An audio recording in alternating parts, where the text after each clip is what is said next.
Hello বন্ধুরা, আজ ready হয়ে দোকানে যাচ্ছি আর দেখছি কালীঘাটে এত বাস এসছে। বাস দেখলেই মনটা যে কত খুশি হয়ে যায় কি বলবো।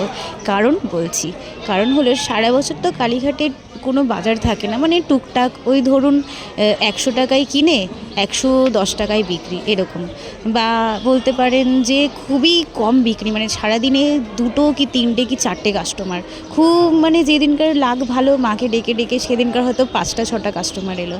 কিন্তু এই একমাত্র গঙ্গাসাগরের সিজনটা যেখানে প্রচুর বাইরের যাত্রী আসে, প্রচুর ট্যুরিস্ট আসে, যেখানে আমাদের দোকানে একটু সেল হয়। আর এমনিতেই কালীঘাটে ধরুন 10 টাকায় কিনে 11 টাকায় বিক্রি করা হয়, তবে যে সেলটা হয় সেখানেই লাভটা চলে আসে। তো তার জন্য বাসগুলো দেখে এত ভালো লাগছিল।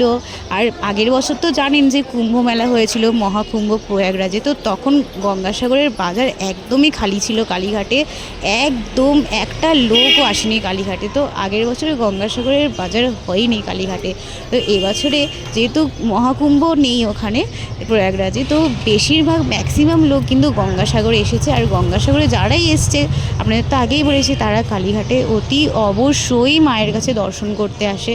তো আমাদেরও একটু বিক্রিবাট্টা হয়ে যায়, আর সারা বছরের খরচাটা তখনই আমরা তুলে নিই, মোটামুটি সেলের ওপরে বিক্রি হয়ে যায়। তো যাই হোক, ওই জন্য একটু নমস্কার করে দিলাম দোকানে যাওয়ার সময় বাবাকে। ওই জন্য বলছি এত ভালো লাগছিল যে বাসগুলো দেখে, যত বাস আসে আমাদের সকল দোকানদারের মনে ততই যেন আনন্দ হয় যে বাস এসছে, মানে অনেক যাত্রী এসছে, এবার টুকটাক বিক্রিবাট্টা হবে।